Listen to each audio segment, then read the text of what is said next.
امام زمانہ کی سلامتی کے لیے بلند کر صلوات۔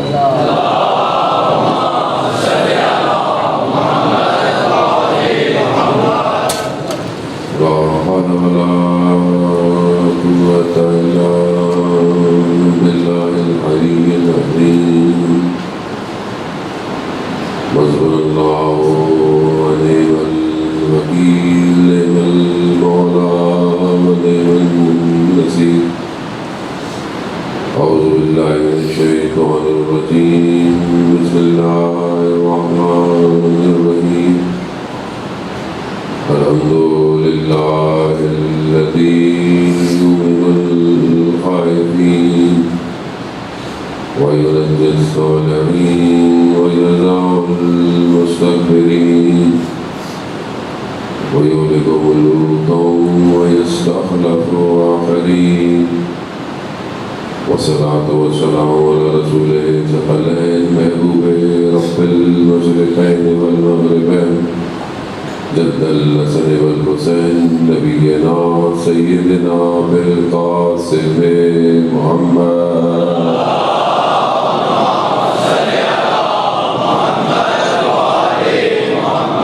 وعلى آله الطيبين الطاهرين المعصومين، لا سيما بقية الله في الأرضين به وأرواحنا لتراب مقدم الفداء، ولعنة الله على أعدائهم أجمعين۔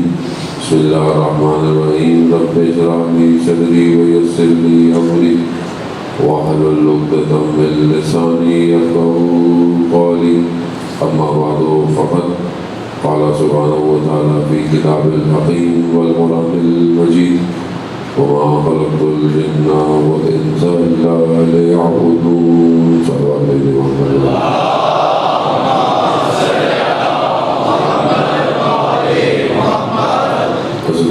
محترم آئے سفر المظفر ہے، اور مجلس جو ہے وہ حضرت زید شہید کی مناسبت سے ہے۔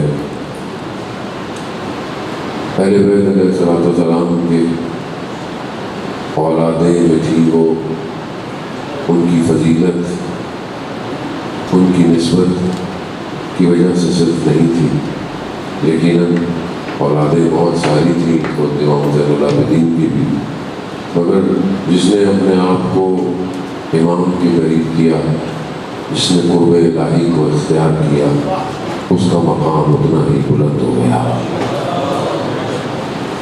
کربلا کے واقعے کے بعد اس معاشرے کی جو حالت تھی وہ اتنی آسان نہیں تھی، مشکلات آپ کے سامنے تھیں، سختیاں بڑھ چکی تھیں، پہرے لگ چکے تھے، جتنی بھی تحریکیں تھیں انہیں دبا دیا جاتا تھا۔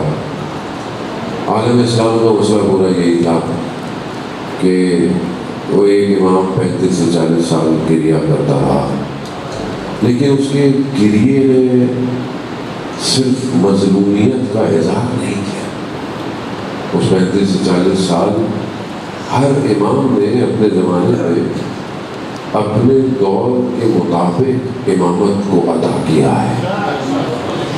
ہماری انفارمیشن کم ہو سکتی ہے، ہماری انفارمیشن ضعیف ہو سکتی ہے، لیکن امام نے اس دور کے اندر، اور ایسا بھی نہیں تھا، امام نے حتیٰ اسارت کے اندر، درباروں کے اندر امام نے اپنے بیانات کو موقف بیان کیا ہے، یعنی وہاں پر بھی کہیں کوئی ایسا نہیں تھا کہ امام اتنی مشکلات جھیل رہے، یقیناً بہت بڑی مشکلات تھی، اور آج ایام بھی وہی ہے کہ جب یہ کارواں ٹوٹا ہوا شام پہنچا ہوا ہے، بہت سخت تھا امام کے لیے، ظاہر ہے مصیبت ہے، لیکن وہاں پر امام نے اپنے کام کو انجام دیا۔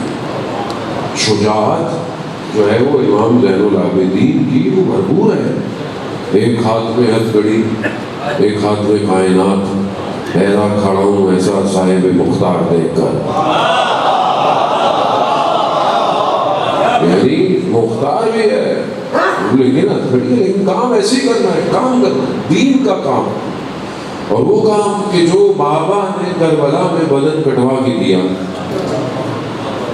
امام نے اسے گلی اور کوچوں میں گزر کے کیا، سخت تھا لیکن کیا، اور اس کے بعد جب حکومتوں کے پہرے لگ گئے، سختیاں لگ گئی اور بنی امیہ کا خطرناک سا دور ہے، مگر امام نے 35 سے 40 سال میں ایک خزانہ دیا. اس خزانے کے اندر حکومت کیسے بنے گی امام نے وہ بھی بتایا. صحیفہ سجادیہ صرف دعاؤں کی کتاب نہیں ہے. پہلی بار تو ہم نے صحیفہ سجادیہ کبھی کھول کے بتاؤ گے کیا ہے. معذرت میں آپ کو کہہ رہا ہوں، آپ کو نہیں کہہ رہا. آپ تو زیدی فیملی سے سارے لوگ بیٹھے ہوئے ہیں اور آپ کو پتا ہے کہ اس کے 2 نسخے تھے. ایک نسخہ حضرت زید کے پاس تھا اور ایک نسخہ حضرت امام باقر کے پاس تھا. اور یہ 2 ہی نسخے دونوں ہی امام جعفر صادق تک پہنچے ہیں. حضرت زید کیوں؟ کیونکہ حضرت زید نے اپنی زندگی کا ایک بہت بڑا حصہ اپنے بابا کے سرپرستی میں گزارا، تربیت میں گزارا. وہ علم، وہ تقوی، وہ پرہیزگاری کہ جو حضرت زید میں پائی جاتی تھی وہ امام باقر کے بعد کسی اور فرزند میں، جو امام باقر تو پہلے امام تھے، اس کے علاوہ جو فرزند تھے ان کے علاوہ جو ثقافت، جو علم، جو مرتبہ وہ تھا وہ تمام فرزندوں میں حضرت زید کے پاس تھا.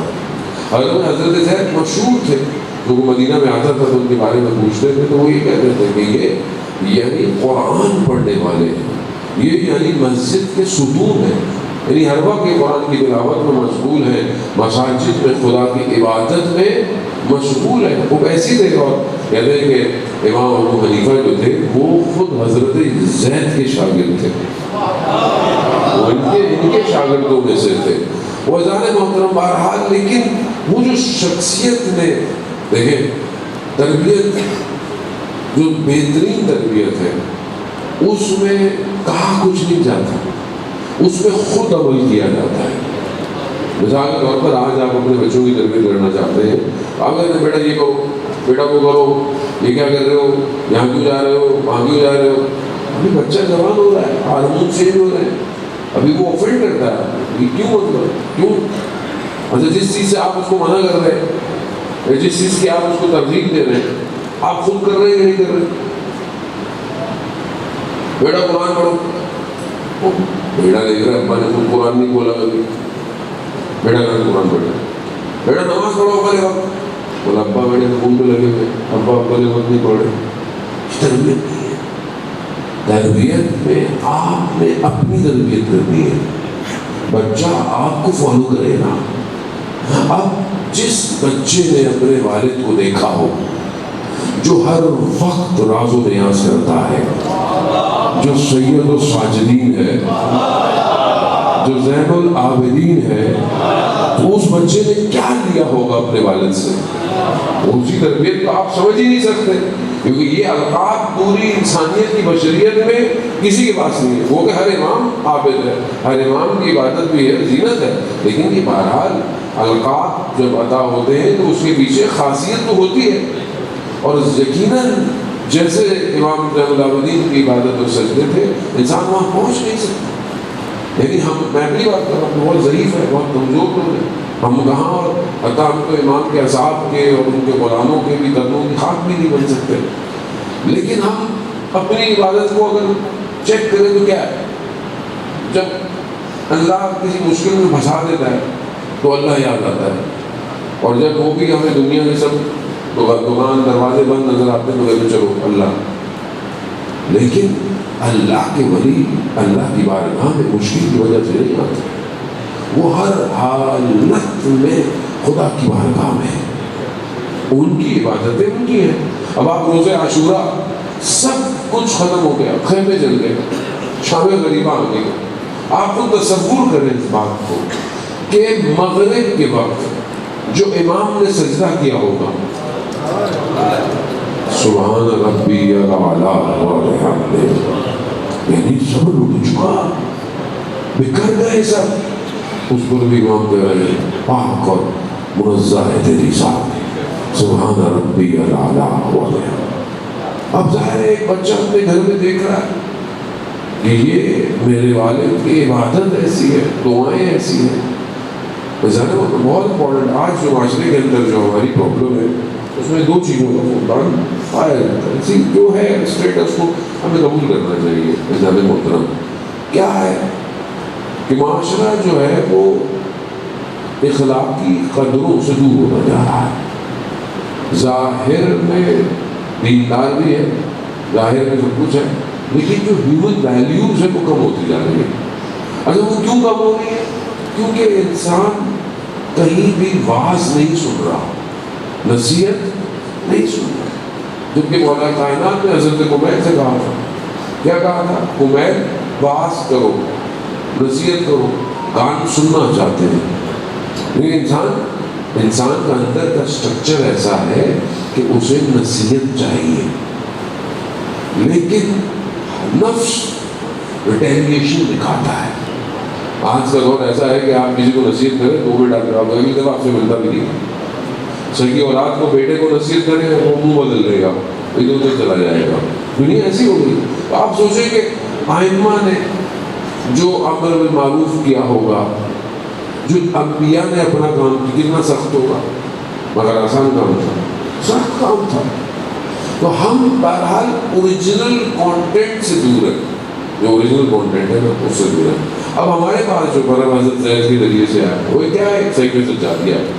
دوسری چیز جو ہمیں امام زین العابدین سے ملتی ہے وہ رسالہ حقوق ہے، یعنی سب کے حقوق بیان ہو سے، میرا حق دوسرے پر کتنا ہے، دوسرے کا حق میرے پر کتنا ہے، باپ کا اولاد کے اوپر، اولاد کا باپ کے اوپر، شوہر کا زوجہ کے اوپر، زوجہ کا شوہر کے اوپر، ہمسائے کا حق، استاد کا حق، نفس کا حق، نماز کا حق، روزے کا حق، حقوق ہے۔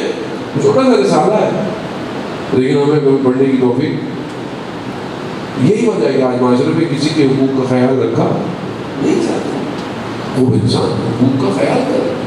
بہرحال کیونکہ حضرت زید اور امام زین العابدین کی گفتگو ہے، بہرحال تھوڑا سا کہ ایک بیٹے پر باپ کا حق کیا ہوتا ہے، رسالہ حقوق میں امام فرماتے ہیں کہ باپ کا حق یہ ہے کہ اس کا نام مت پکارو، یعنی باپ کا گفتگو کرتے ہوئے باپ کا نام، انگلی کا اشارہ اپنے باپ کو مت کرو، باپ جب آئے کھڑے ہو جاؤ، جتنی دفعہ آئے باپ کے آگے مت چلو، یہ باپ کا حق ہے۔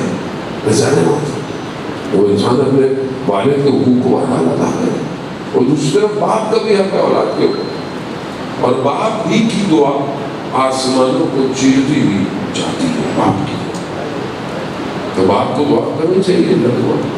بہرحال ہم اپنی زندگی میں اب رسالہ حقوق کو بہت زیادہ آپ کو وقت نہیں دوں گا، وقت میں بہرحال آپ سب پڑھ رہے تھے، اور بھی پڑھنا ہو آپ لوگوں کی ہو سکتا ہے دن کی پہلی مجلس ہے، بندہ عقید کی 14 مجلس ہے، تو مجھے اسی حساب سے چلنا ہوتا ہے۔ ظاہر ہے میں ٹائم جو دیا میں اسی ٹائم پر پہنچ گیا، مگر بولتے دیر سے ہو گئے، دیر سے آ جاتا وہ مسئلہ نہیں تھا، کوئی ناراضگی کی بات نہیں ہے، ایسے نہیں، مجلس تو بولا کہ زیادہ رہے محترم، ہمیں کیا پتا کس کا لفظ اور کس کا کلام امام حسین قبول کر لیں۔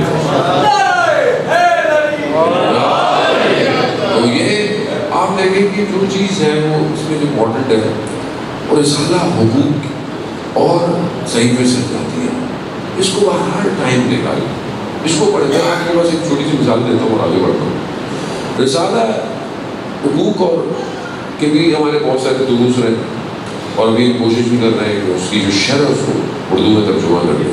ہمارے دوست وہ بھی زیدی ہے، میں نے چلے زیدی انہیں ناتون کا ذکر ہی کر لیں کہ وہ اس کو بہرحال ترجمہ کر رہے ہیں، اور انشاءاللہ بہت جلدی ہم اس کو پرنٹ کریں گے۔ جو دوسری چیز ہے وہ صحیفہ سجادیہ، صحیفہ سجادیہ میں دعا نمبر 20ویں جو دعا ہے وہ دعا مقارب الاخلاق ہے، یعنی اخلاق کیسا ہونا چاہیے، اور اس صرف ایک دعا کی شرح ہمارے استاد آیت اللہ تحریری نے 2 سے 3 سال میں کی ہے، ایک دعا امام کی۔ تو آپ سوچیں کیسا خزانہ ہے، کیونکہ آپ امام کو جب نہیں پہچانیں گے تو یہی ہوگا نا۔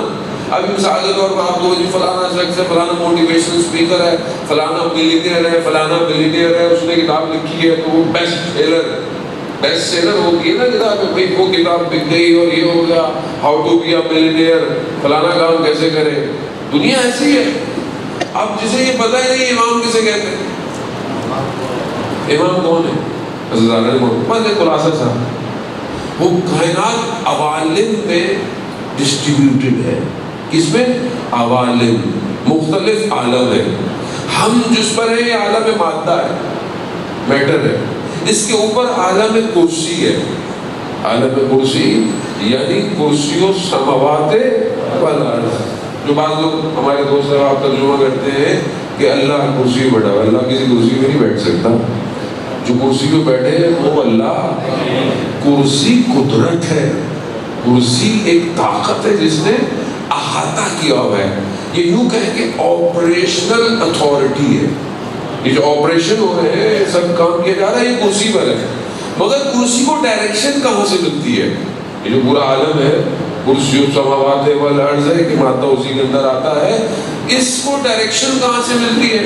اس کو عرش سے ملتی ہے. اس کے اوپر کا جو عالم ہے وہ عرش ہے. اس کے اوپر جو عالم ہے وہ اسماء الہی ہے. اسماء الہی ہے، وہ نور جو ہے وہ وہیں سے بگڑتا ہے. اب جو عرش پہ ہے وہی کرسی تک آپریشن کو دائرکٹ کرواتا ہے. یہ جو پوری کائنات میں ہو رہا ہے نا، سب کچھ یہ سب کرسی کے اندر میں ہے. عرش کے دائیں طرف لکھا ہے، میں نے نہیں کہا، قال رسول اللہ ہے. عرش کے دائیں طرف لکھا ہے ان الحسین مصباح الہدی وسفینۃ النجاۃ. عرش پہ لکھا. شاید میں تھوڑا سا سمجھا پا رہا، مجھے بھی اتنا کوئی علم نہیں ہے، میں کو عارف تو ہوں نہیں مجھے پتا ہوا عرش کا، لیکن جو ہم نے سنا ترجمہ میں آپ سمجھ لیں کہ عرش ہے. عرش اور یہ حبیب ابن ملائک نے روز عاشورہ سوال پوچھا تھا. کس سے؟ امام حسین علیہ السلام سے.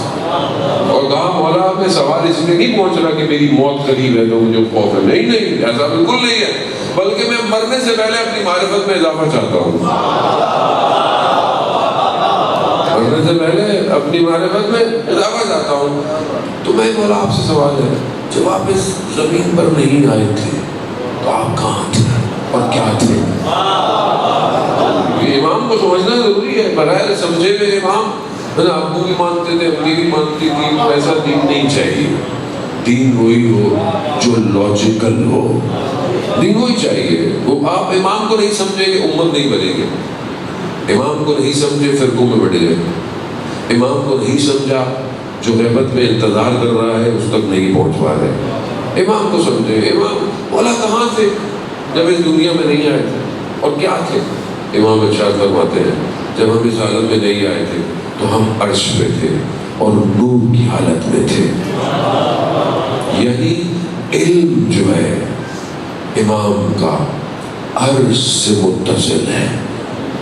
اب اگر وہ دعا بھی بتا رہا ہے تو اس کے الفاظ اس علم سے متصل ہو کر آ رہے ہیں. تبھی ہمارے ایک استاد کو 2 سے 3 سال لگ گئے ایک دعا کو تشریح کرتے کرتے. شاید اور بھی سالوں انسان کو لگ جائیں. تو یہ بہت ضروری ہے.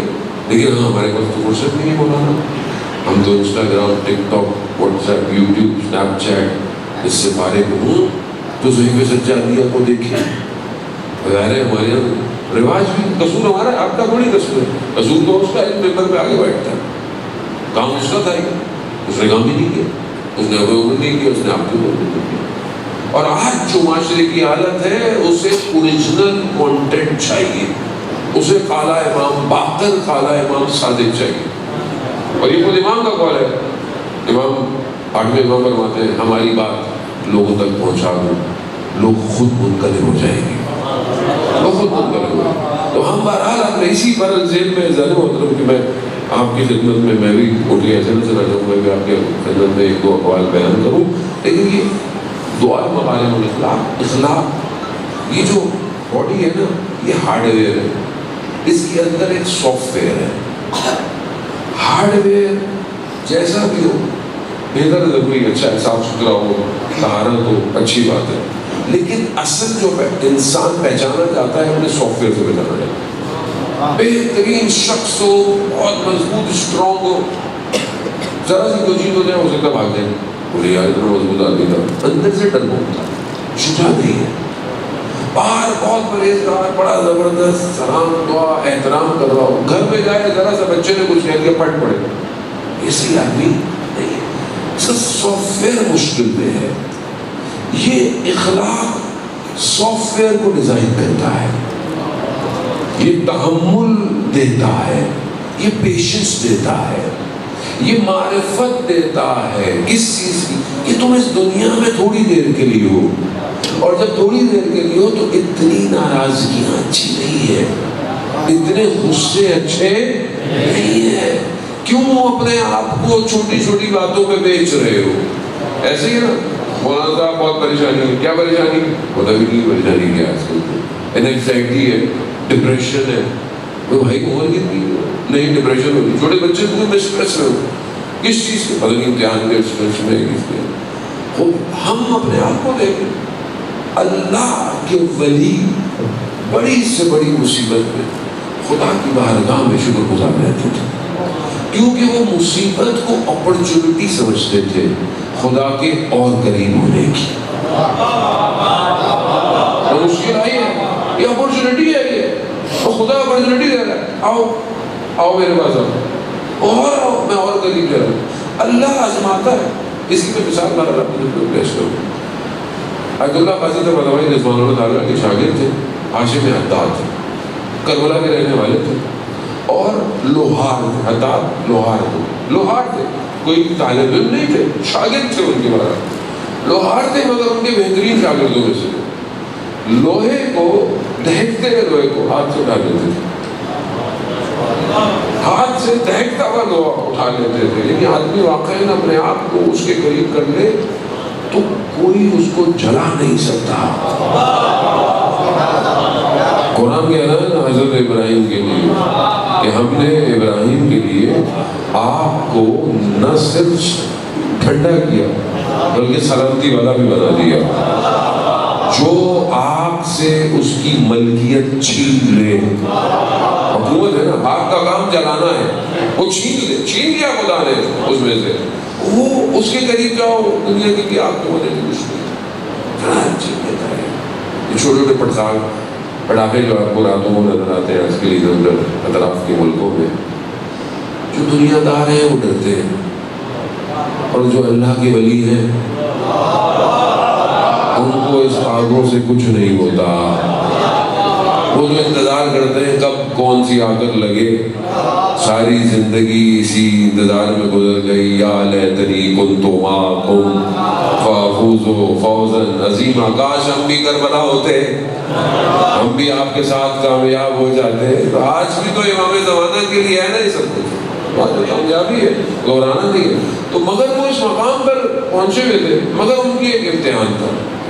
یہی پر آپ کی خدمت گزارا آپ کو جا کر امتحان کیا تھا. وہ جب گھر جاتے تھے واپس، ایک تو لوہار تھے، جو پیسے ملتے تھے ایک باکس رکھا ہوا تھا، اس میں لکھا ہوا تھا جس کو جتنی ضرورت اٹھا کے لے جاؤ. تو جو پیسے آتے تھے لوگ ہی لے جاتے تھے، اپنے لیے بچتا ہی کچھ نہیں تھا. فقر اور غربت کی حالت تھی. جہاں رہتے تھے اس کے سامنے ان کے زوجہ کی ماں رہتی تھی، اور ان کو بہت شکوہ تھا کہ اس کے پاس پیسے نہیں تھے. تو وہ بہت ان کو اذیت کرتی تھی، بہت. جب بھی جاتے تھے ان کو غلط بولنا، ان کو بولتے رہنا. اب یہ اپنے استاد کی خدمت میں گئے. ہاں میں جب بھی استاد گھر جاتا ہوں یہ مجھے بہت سناتی ہے، اب مجھ سے صبر نہیں ہوتا. انہوں نے کیا کہا؟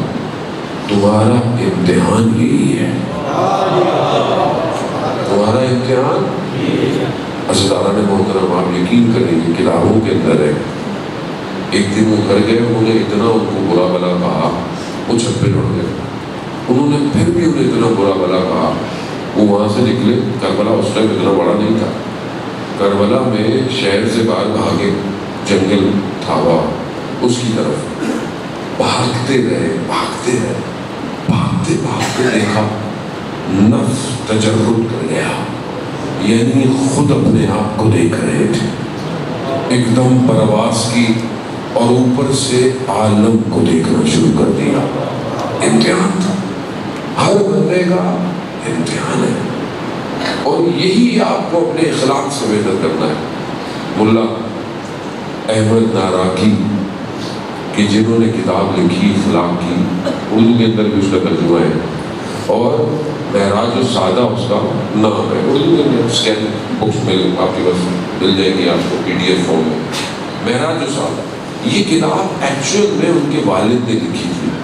جس کا نام تھا جامع و سادہ، وہ عربک میں تھی، اور وہ کتاب اتنی مشہور ہوئی کہ نجف میں جب وہ گئے، البتہ وہ خود نجف میں تھے لیکن جب چھوڑ چکے تھے تو دوبارہ گئے، تو بڑے بڑے علماء نے ان کا احترام کیا، وہ کہا کہ بھائی بہترین کتاب جو ہے نا وہ آپ نے لکھی۔ سب ملنے آئے سوائے ایک عالم کے، اور وہ کون تھا؟ وہ سید مہدی بحرالعلوم، وہ ملنے نہیں ہے۔ انہوں نے کہا میں خود ملنے جاتا ہوں، تو لوگوں نے کہا بھائی ان کو آنا چاہیے تھا، آپ بھی جا رہے؟ کہا نہیں، وہ سید بھی ہے اور بزرگ بھی ہے۔ گئے، وہ اپنا درس دے رہے تھے، درس دیتے دیتے درس ختم ہو گیا، وہ بھی اٹھ کے چلے گئے، یہ بھی اٹھ کے چلے، کوئی بات ہی نہیں تھی۔ تھوڑے دن پھر گزرے، پھر انہوں نے کہا میں پھر جاتا ہوں۔ لوگوں نے بولا بھائی مولانا کیا ہو گیا؟ انہوں نے تو آپ سے بات بھی نہیں کی۔ کہا کوئی نہیں، سید بھی ہے، چلے گئے۔ پھر درس دے رہے تھے، پھر درس ختم ہو گیا، پھر کوئی بات نہیں، چلے گئے۔ یہ خیر کربلا، سامرا، کاشمین سب زیارت کر کے واپس نجف آئے۔ نجف آئے، انہوں نے پھر کہا کہ میں اب واپس جا رہا ہوں، تو میں ایک دفعہ اور ان کی خدمت میں۔ تو کسی نے کہا کیوں آپ اپنے آپ کو اتنا گرا رہے ہیں؟ کہا نہیں، وہ سید بھی ہے اور بزرگان نے دین کی۔ اب جب ان کو پتہ چلا کہ یہ آ رہے ہیں، تو وہ بغیر نالین کے جوتوں کے گلی کے کونے تک آئے اور ان کو لے کر گئے، بٹھایا اور ان سے سوال پوچھا کہ آپ پوچھیں گے نہیں کہ آپ 2 دفعہ آئے، میں نے آپ سے بات نہیں کی؟ کہا نہیں، میرے علم میں نہیں۔ کہا میں اصل میں دیکھنا چاہتا تھا کہ جو اخلاق کی کتاب آپ نے لکھی ہے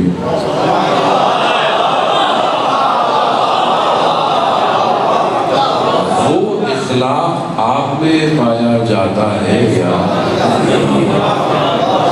وہ بھی ضروری ہے۔ بہرحال بہت تیزی سے، بہرحال ایک حدیث ہے، بہت تیزی سے گزر گیا۔ اعزاز محترم، حدیث جو ہے وہ آپ کی خدمت میں، امام جعفر صادق علیہ السلام۔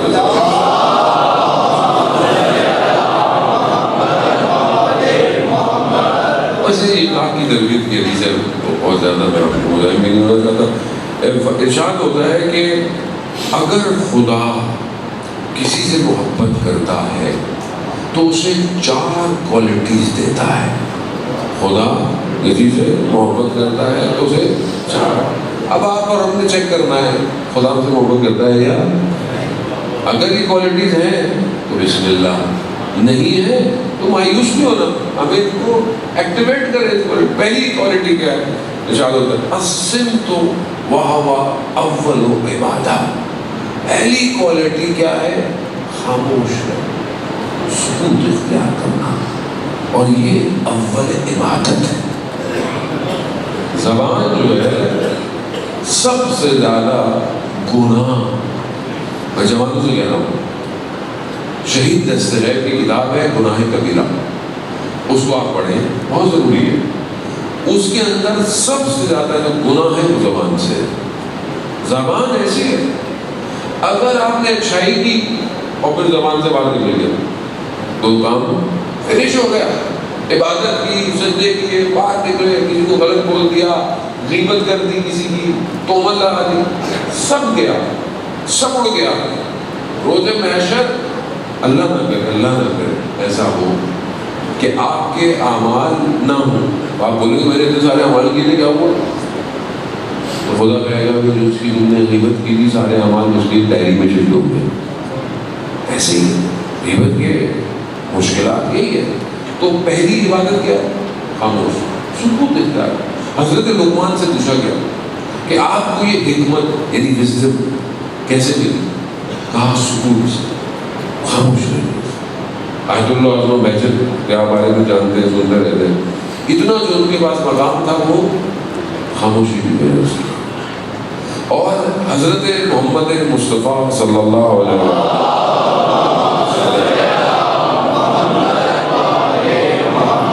ارشاد فرماتے ہیں کہ اہل آخرت میں جو لوگ کامیاب ہیں سب سے زیادہ وہ لوگ ہوں گے جو سکوت اختیار کرتے ہوں گے۔ تو بہرحال انسان اپنی زندگی میں فضول باتیں نہ کرے، اور یہ فضول باتیں صرف زبان سے نہیں ہے، یہ ہاتھ سے بھی ہے۔ ہر چیز آ رہی ہے، فارورڈ کیے جا رہے ہیں، ہر چیز کو آگے بھیج رہے ہیں، یہ بھی زبان ہے۔ اگر قرآن راستہ کوئی غلط چیز بات چلی گئی اور کسی نے اس کو دیکھ لیا، عمل کر لیا، کچھ بھی کر لیا، تو یہ توق آپ کے گلے میں آ جائے گا۔ ہر اور خاص طور پہ برائی کی تشہیر تو ویسے بھی نہیں کرنی چاہیے، برائی کو نہیں پھیلانا چاہیے، کیونکہ معاشرے سازی یہ دوسری چیز امام فرماتے ہیں کہ دوسری صفت جو ہے وہ تواضع ہے، یعنی خدا کی بارگاہ میں جھکا رہے، تواضع اختیار کرے، یعنی اگر انسان کو پتہ چل جائے کہ وہ محتاج ہے اس کا تو وہ کبھی بھی تکبر نہیں کرتا،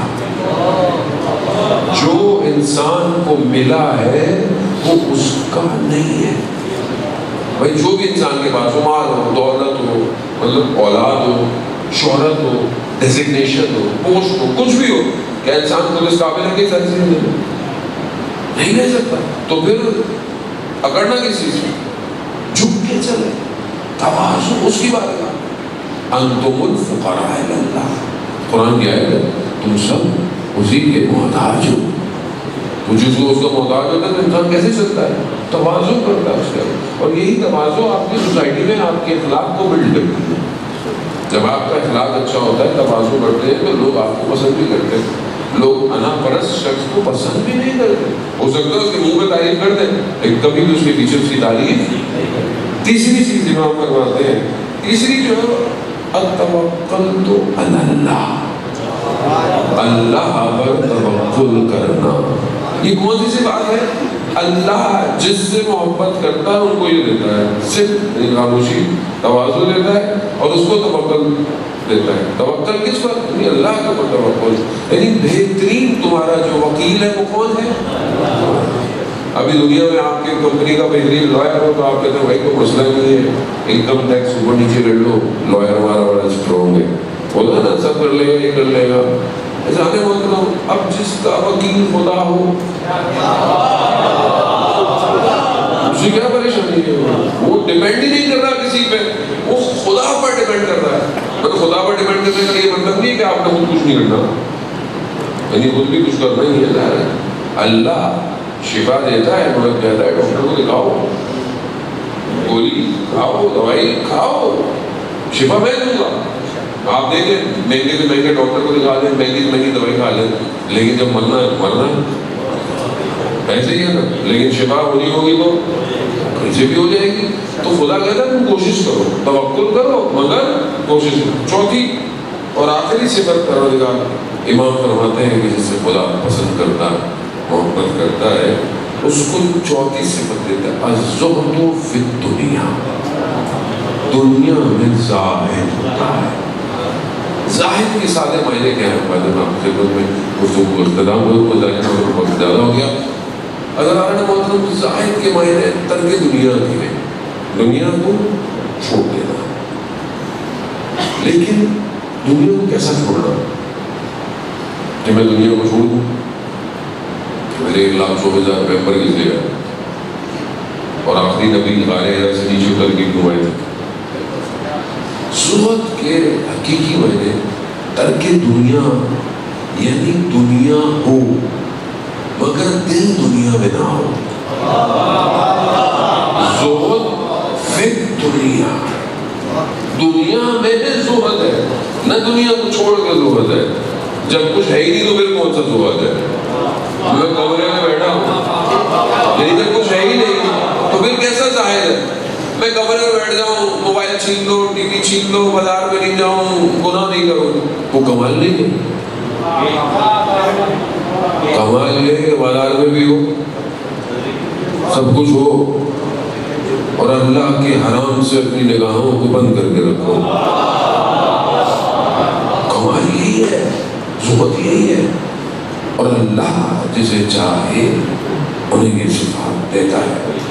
حضرات محترم، جو خدا مصر میں تھا، جس نے حضرت یوسف سے کہا یوسف مڑ جاؤ، 7 بند دروازے کھول دیے، وہی خدا آج بھی ہے۔ بس تم اس خدا پہ توکل کرو۔ حضرت زید نے اپنی زندگی عبادت اور بادشاہی میں گزاری، اور کچھ قیام کربلا کے بعد ہوئے، اس میں سے حضرت زید کا بھی قیام ہے، اور شام کا دور ہے۔ حضرت زید نے قیام کیا، کہتے ہیں 50,000 کوفیوں نے بیعت کی. 2 اصحاب حضرت زید کے ایسے تھے جنہوں نے جلد شہید ہو گئے, وقت سے پہلے اعلان جہاد کر دیا, لڑتے رہے. اور جو اس وقت گورنر تھا وہاں کا, اس کی فوج کو شکست دی. شکست کے بعد اس نے تیروں کی ذریعے سے حملہ کر دیا فوج کے اوپر, اور شدید حملہ کیا کہ اسی اثنا میں ایک تیر جو ہے حضرت زید کے ماتھے میں پیوست ہو گیا. کئی تیر ہیں جو کربلا میں پیوست ہو گئے. ایک تیر وہ تھا جو مشکیزے میں لگا, ایک تیر وہ تھا جو حضرت عباس کی آنکھ میں لگا. تیروں کی بڑی داستان ہے. اور ایک تیر وہ تھا جس نے علی اصغر کی پیاس ہو گیا. مقتل کہتا ہے نا, تیر کا وزن حضرت علی اصغر کے وزن سے زیادہ تھا. یہ تیر ہے. اور جناب زید کے ماتھے پہ تیر لگا, اور کہتے ہیں کہ بہرحال لجام کو بلایا گیا تاکہ تیر جو ہے وہ نکالا جائے. لیکن جیسے ہی تیر نکالا گیا حضرت زید کی روح پرواز کر گئی. روح پرواز کرنا تھا. ظاہر ہے جو فوج تھی وہ وفا نہ کر پائی. کوفہ والے ویسے بھی وفادار نہ رہے, گورنر کے خوف سے کہ اسے پتہ نہ چلے. مظلومیت ہے, بہتے ہوئے پانی کے اندر قبر بنا کے دفنا دیا گیا کہ پتہ نہ چلے. مگر بہرحال اس جام نے کہتے ہیں کہ بتا دیا. اور جو یوسف تھا گورنر, اس نے بدن کو کھود کر باہر نکالا, مظلومیت سے سر کو تن سے جدا کر دیا.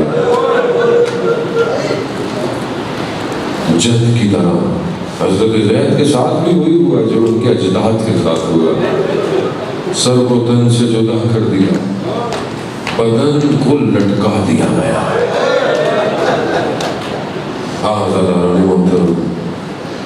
اب یہ حضرت زید نے اپنے وجود کو قربان کیا اسلام کی خاطر. آج زیدی, اور خاص طور پر یہ یمن کے زیدی, اسی نہج پر چل رہے ہیں.